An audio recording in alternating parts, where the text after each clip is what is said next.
one commodity that is most valuable on this earth is time.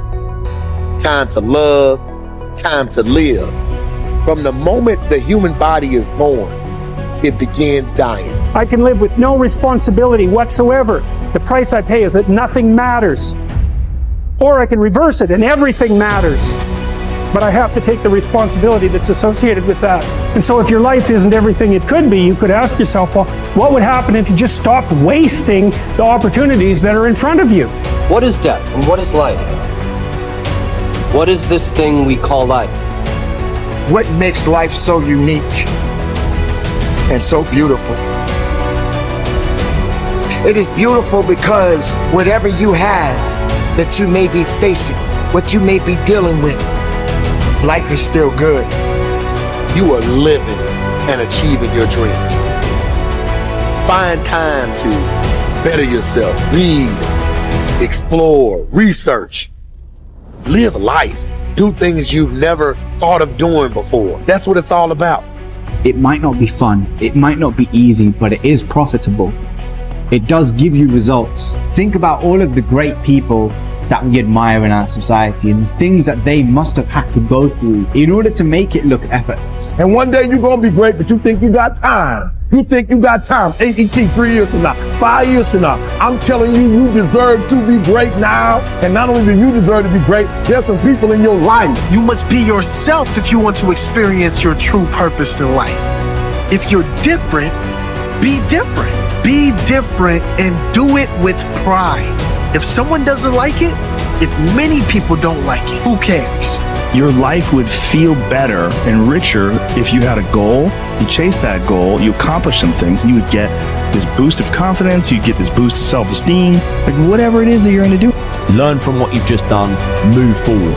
Learn from what you've just done, move forward. Repeat, repeat, repeat, all the way forward until one day you're going to get to the end of that tunnel and you're going to see the light. You need to take massive action. And if that doesn't work, try something else. If that doesn't work, try something else.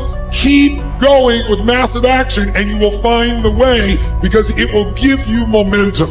The time is now. The time is now to express and for people to believe in themselves. The time is now for it to be okay to be great. Listen to me. If you work for it, if you're willing to put in that sweat, that blood and those tears, baby, I'm telling you, you can have what you want, be what you want, do what you want. Are you hearing me? And start now. Start believing, start dreaming, and create the life and the person that you really want to see. I think it's good to remember that if we just go along with the crowd, we won't wind up with much more than the wish that we could do it all over again, and as far as we know, you can't. If we want to amount to anything as individuals, we need individual goals, individual thinking, individual actions, and we must never conform to the big group. We must love them, we must help them, we must serve them, because our whole success will depend on our ability to do these things. But never lose our own individuality and our identity by permitting ourselves to become submerged in what has historically proved itself to be little more than a suffocating sea of indirection and purposelessness. If we want to emulate someone, fine, but let's be choosy in whose steps we follow. It's the only life we've got. And remember to think.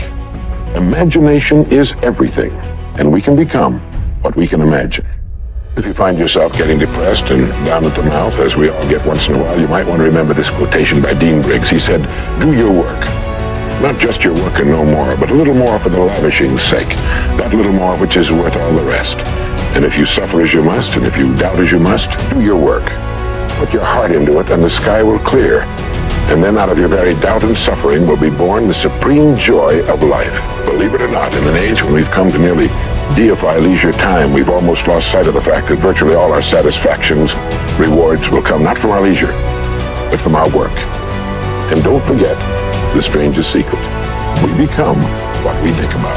But if you want to begin to move into your own personal greatness, if you want to begin to really enjoy a happy, successful, healthy life, you've got to be willing to go against the tide. You've got to be willing to harness your will and say, in spite of this, I'm in control here.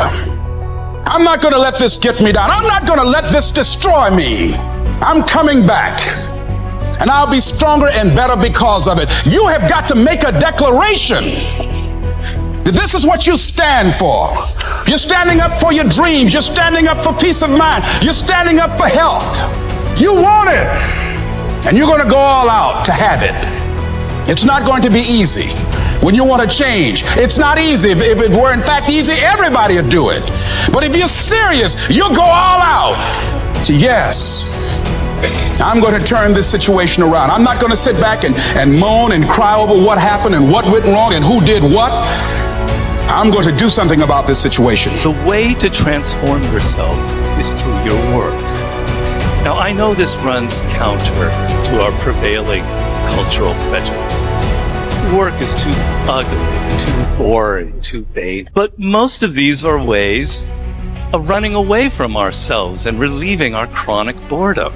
They're not connected to process, and so any changes that occur don't last. Instead, through our work, we can actually connect to who we are instead of running away.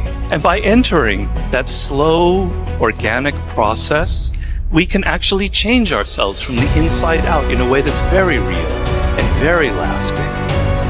This process involves a journey of self-discovery that can be seen as quite spiritual, if you like.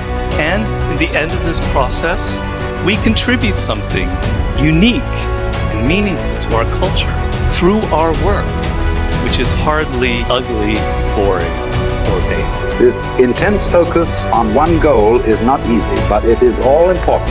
Orison Swetmarden wrote, "The giants of the race have been men and women of concentration, who've struck sledgehammer blows in one place until they have accomplished their purpose.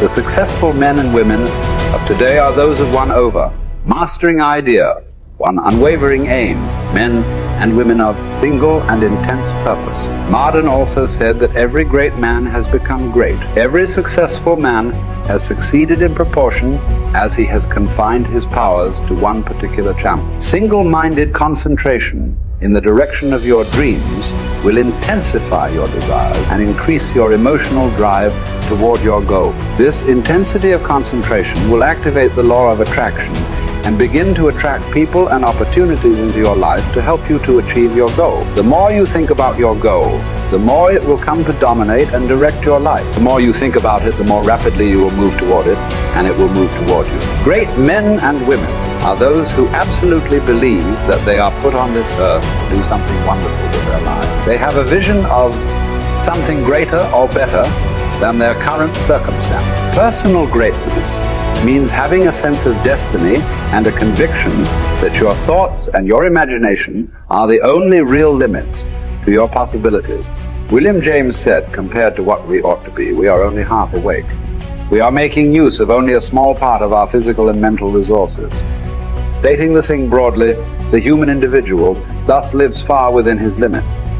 He possesses powers of various sorts which he habitually fails to use. The founder of Success magazine, Orison Swetmarden, once said, "There are powers inside of you, which if you could discover and use, would make of you everything you ever dreamed or imagined you could become." In a 5-year study of leaders reported on in his book, Leaders, Warren Bennis discovered that each of them consciously avoided the comfort zone by continuously setting higher goals. They never allowed themselves to become complacent. They lived their lives fully extended, always striving to be and do more. To develop unshakable self-confidence, you need to see yourself and think of yourself as a leader, and to do what leaders do.